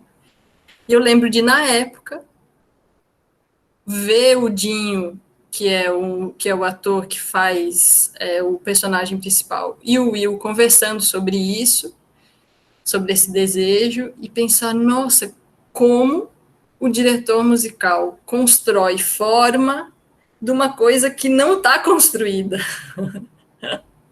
Então, essa é uma das coisas que eu fico pensando enquanto... Isso sim está na minha pesquisa, né? Esse é um dos elementos, porque talvez o Sérgio, como compositor, seja uma das primeiras coisas que você tem que entender é a forma, é o todo. Qual é o todo? Para eu definir, bom, então... Você só sabe que até a instrumentação que você vai botar a partir de um todo, onde que vai ser vibrante, onde que vai... Como que eu sei se vai contrastar, se eu não sei se isso vai estar aqui ou vai estar aqui? E para completar a bagunça do compositor da música de cena, o espetáculo nasce no Sesc Pompeia em 2016, com 4 horas de espetáculo. 2 anos depois, ele tem 3 horas de espetáculo, porque tudo mudou de lugar a partir do encontro com o público, né? Então, tem mais isso, né? A partir do encontro com o público e com a realidade, né? Porque eu escrevi na carta para o Will, escrevi tudo trocou de lugar. E aí escrevo para ele assim, ficou ressoando dentro de mim, tudo trocou de lugar, tudo trocou de lugar, tudo trocou de lugar. De 2016, quando a gente começou a ensaiar, a Dilma era presidenta. Então, imaginem só o que passamos, todos nós que estamos diante dessa telinha, de um país que tinha Dilma presidenta, para tudo, nem vai dar para explicar, tadinho da aula da história da Catarina e do Luiz Sebastião, porque tudo trocou de lugar, é isso que o professor de história vai falar para eles, né? Então, a música de cena e a cena andam par e passo com essa temática, né? Então, essa é uma das coisas que eu fiquei pensando, da fricção música-cena nessa construção, né? Agora, uma coisa que vale ressaltar é que tem também uma bagagem que já, por exemplo, o Rodrigo Mercadante, que é um dos atores, ele é filho de cantora de ópera. Esses dias eu estava estudando não sei o que, Mercadante da Itália, ele falou, é meu parente sim, ele é bisneto, inclusive, de compositor de ópera, então ele tem uma formação musical, sim, consistente, né? Os atores e as atrizes são cantores e cantoras muito bons também no que fazem, então essa fricção também musical com a cena também se dá a partir disso, né, de um material que aí tem que já tem trabalhar. E todo mundo sumiu, todo mundo voltou. Será que foi a minha internet? Vocês me escutam bem, me veem bem? Tudo bem. A minha também deu uma subida. Mas, Gabi, veja se eu te respondi. Se era isso, se era para outro lado, para onde sambamos.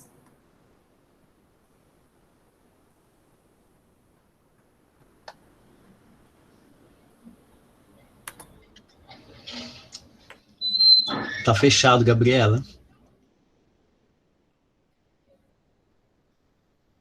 Bem, eu não sei se ela escutou. Gabriela, você gostaria de falar alguma coisa? Gente, travou total aqui. Desculpa. Deu uma travadona. Eu não ouvi as últimas palavras, mas estava gostando bastante do que eu estava ouvindo. A Eva perguntou, em resumo, se o que ela comentou atendia ao que você a sua pergunta. Sim. E só para ressaltar também tem a ver, que acho que a Lu também pode contribuir, que na formação de atores e atrizes nas escolas, normalmente a gente tem aula na questão da expressão vocal, ou nesse lugar da voz, são sempre profissionais da música, normalmente, né, cantoras. Eu tive aula com cantoras, inclusive junto com o Mercadante, com a Lilian lá na Escola de Arte Dramática, então são meus colegas, ou fonoaudiólogos, né, fonoaudiólogas. Então, acho que tem isso também, de alguma forma, o teatro tem mais, digamos, na formação, mais acesso ao conhecimento pelos profissionais da música, né, nesse quesito da expressão vocal, ou da voz falada, da voz cantada, do que talvez o inverso, né, não sei se na formação musical. Então, de alguma forma, a gente fica com essa janelinha aberta de falar, opa, peraí, tem um lugar aqui da voz que dimensiona a musicalidade, né? Não a música, mas talvez a musicalidade. E aí fica do interesse de cada um, ou até mesmo disso que você falou da genética, se você já tem também isso na sua casa, se você lida com a música na sua vida, aí o artista vai se encaminhando, né, para aprender um instrumento, né, como é o caso do Rodrigo, aí você vai até se especializando, se aprofundando mais na linguagem musical. Então é interessante essa abertura, né, que eu sinto, assim, mas também muito precário ainda, de certa forma, eu vejo, para a formação mesmo, né, dos atores e das atrizes.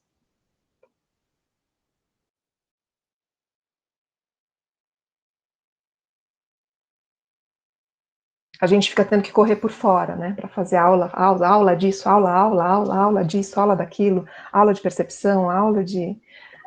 né.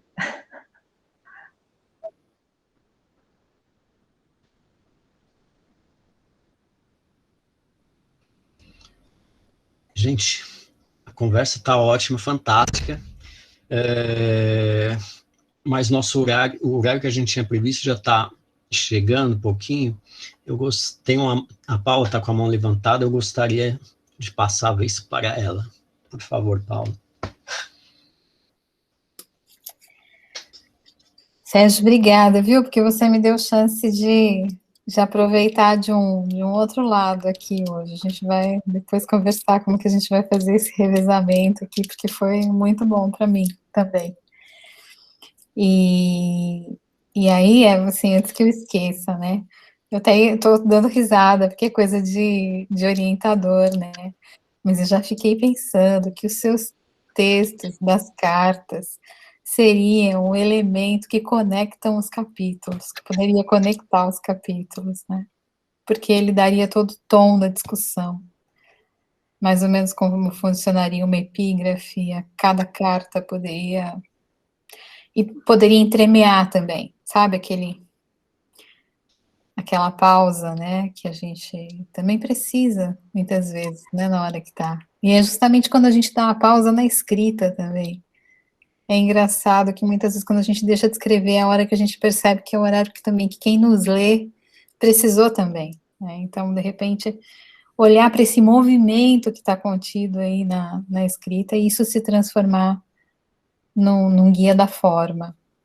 Mas eu quero dizer isso para você, que são coisas que eu também fico colocando em xeque, eu fico me perguntando, porque também é um trabalho em processo, né?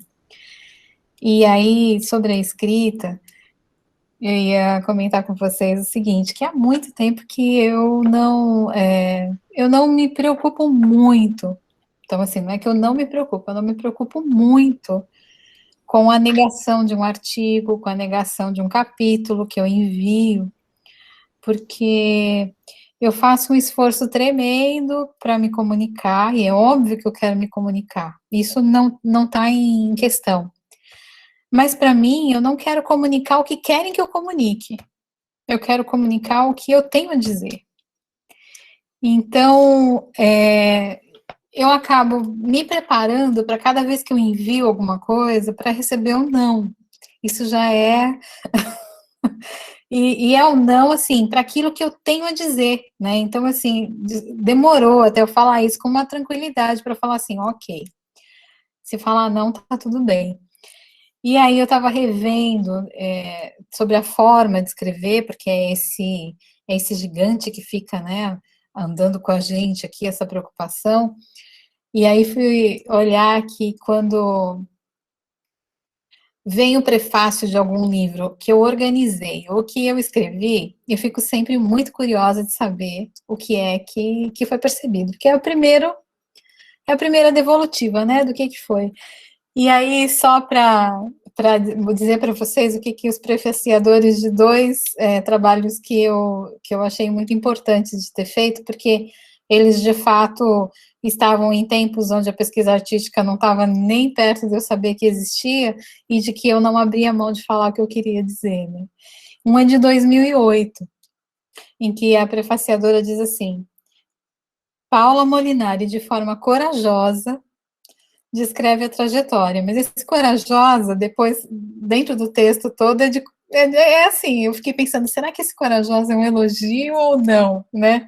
Ele chegou para mim assim, Paula Molinari, de forma corajosa, descreve a trajetória, a busca por respostas, as difíceis descobertas e o compromisso com o caminho de todos aqueles comprometidos com a música e com a arte. Nesse sentido, seu trabalho é único. Ponto. Né? E aí eu fiquei com aquilo também soando muito tempo na minha cabeça para entender de fato o que era. E aí, mais recentemente, deixa eu pensar, esse livro aqui de 2016.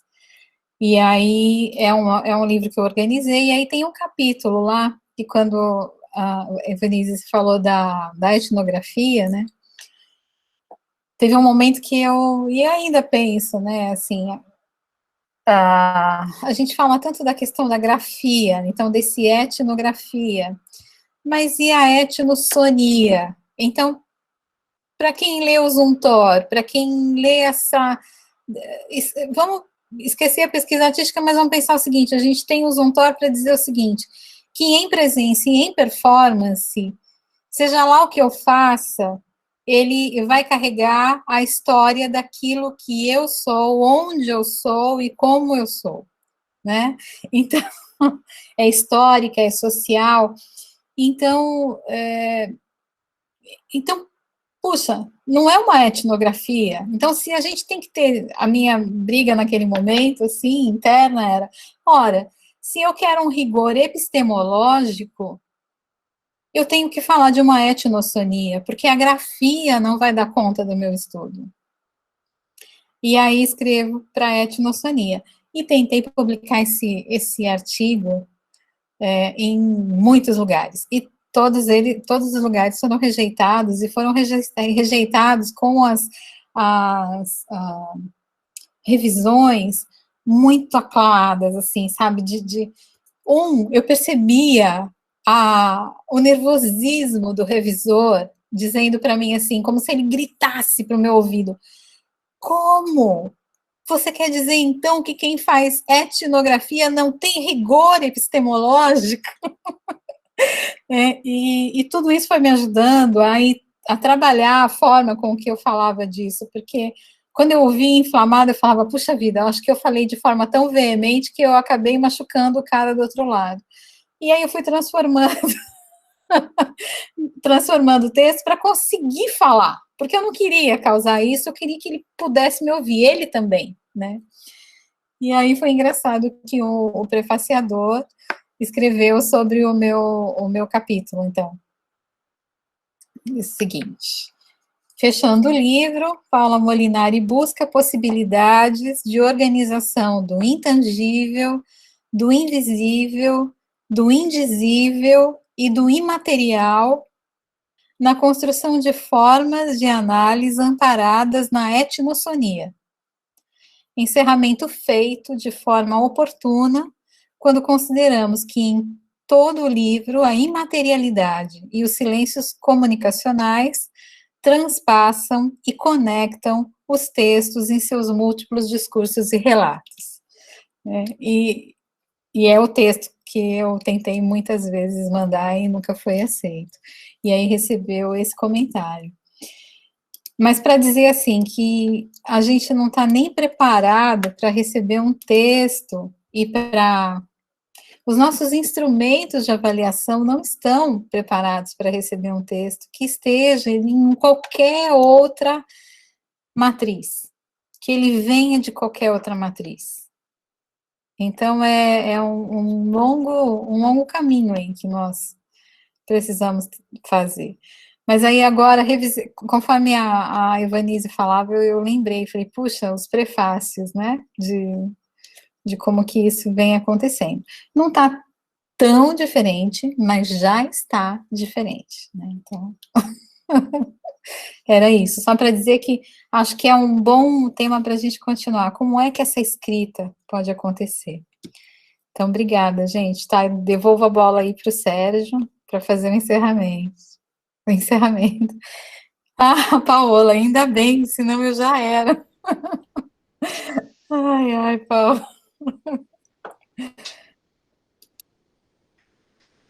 Obrigado, Paula. Bem, eu quero agradecer muito a Eva, conversa ótima,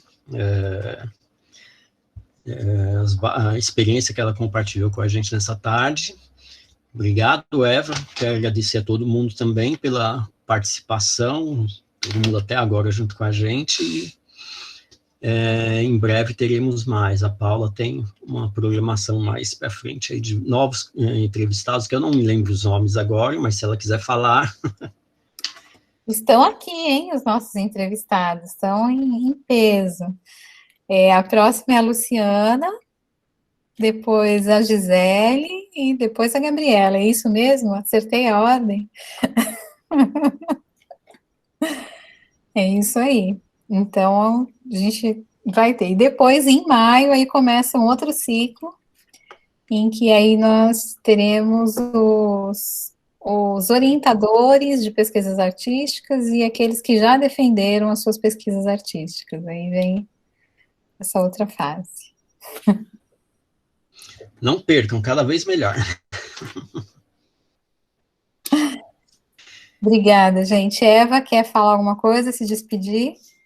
Agradecer de novo. Nossa, estar com vocês me ajuda muito a pensar, repensar, pensar junto. É mais fácil, né? Então, muito obrigada pelo convite e também pelos ouvidos todos, porque a pesquisa também é uma coisa solitária, né? A gente lê e guarda isso no corpo. É gostoso compartilhar também por isso. Muito, muito obrigada a todas e todos e a Catarina.